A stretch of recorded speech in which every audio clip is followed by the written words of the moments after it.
Hey guys, so I wanted to share this altered cork charm that I did for ChiTownTraci.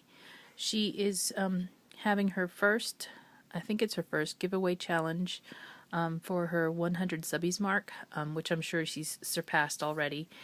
But check out her video for the challenge guidelines. And so what I did was created a steampunk altered charm because you were supposed to create something with a steampunk theme. Sorry. So this is what I created using the steampunk spells paper. I used an 8x8 sheet from the pad, and let me show you what it kind of design was. This is a scrap from the paper pad, and I used both sides of the paper. This is the side that I used to cover the cork, and it's a wine cork that I got from Vicky. Thank you, Vicky. She is TryHeart67 here on YouTube, and I also used the back of the paper too. I used a little piece right here, and then I used this pattern to cover the wings that are on the charm. So let me show you what I created a little bit closer.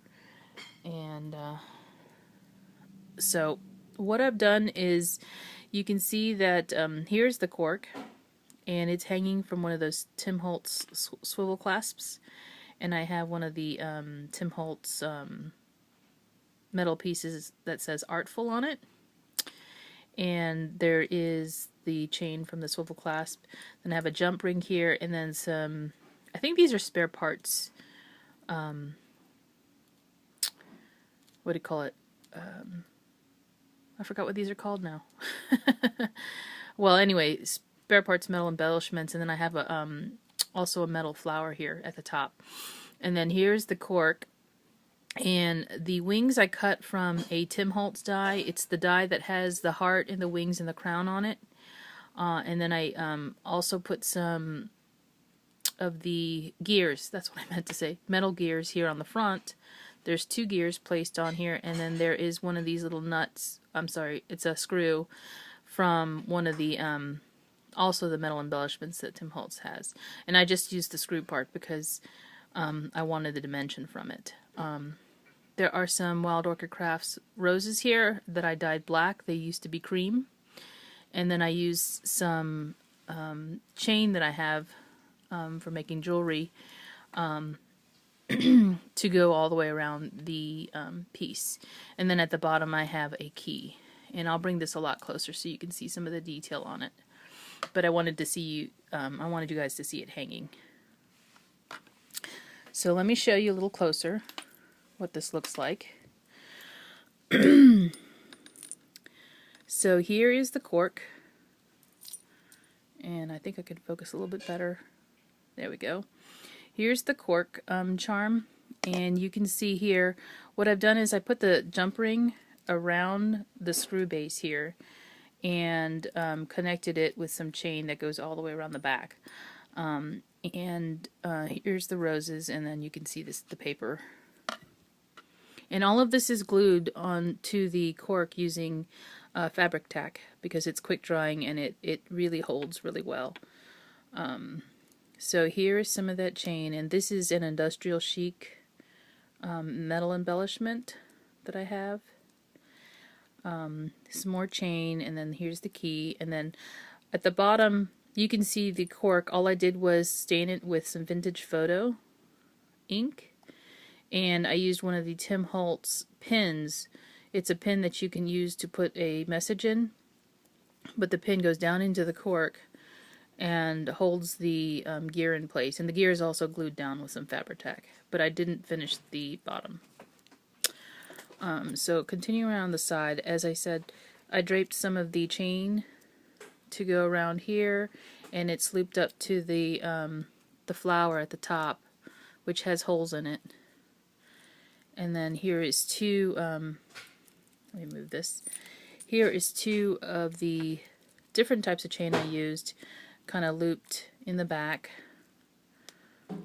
And you can see the seam from the paper here that I glued down. and then it goes around the front, continues around the front. So I cut the wings from chipboard as well as the paper stack to give it some sturdiness so that it didn't fold up. And then here is the top part. So you can see the gears that cover the top. And there's three layers. There's the flower, and I think that's a Michael's Recollections flower. Those were on sale like this summer for like $1 or something. And then two layers of gears here, and then the pin. And then the swivel clasp is attached to the pin head. And then here is the charm. So that is my share, and Tracy, I'll be PMing you for your address so that I can send this out to you.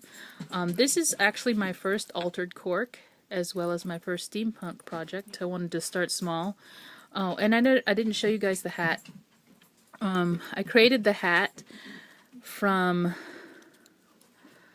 a charm. Well, it wasn't a charm. Carmen, who is Max Nana. Oh, I don't know the numbers on her YouTube channel. Carmen, if you're watching, thank you so much for the hat. It's like a black top hat that she sent me. It was in the swap that we did for the cigar box. She was my swap partner. She sent me her box. And so what I did was took the black hat and created a sort of steampunk style hat. With some orange feathers, and of course I didn't have any goggles that were the size of the hat, so I just cut out two of the gears that were on the back of the paper and glued them down. And then what I did was use one of those Tim Holtz door knocker type brads I put a hole in the top with a screw, and then fed the brad down through the top. And it had a loop in it, so that's what I used to attach to the chain. So I created this little steampunk hat. I thought it turned out really cute. And that is what's hanging from the side here. So as I said, Tracy, I'll be PMing you for your address so that I can send this out to you. And I hope you guys like what I've created. This is my first steampunk project, as I said, and I'll be attempting another hopefully soon. Once I get some stuff cleared up. But yeah, if you have any questions, leave a comment below, and thanks for watching, and I hope everybody is having a great weekend. I'll talk to you soon. Bye.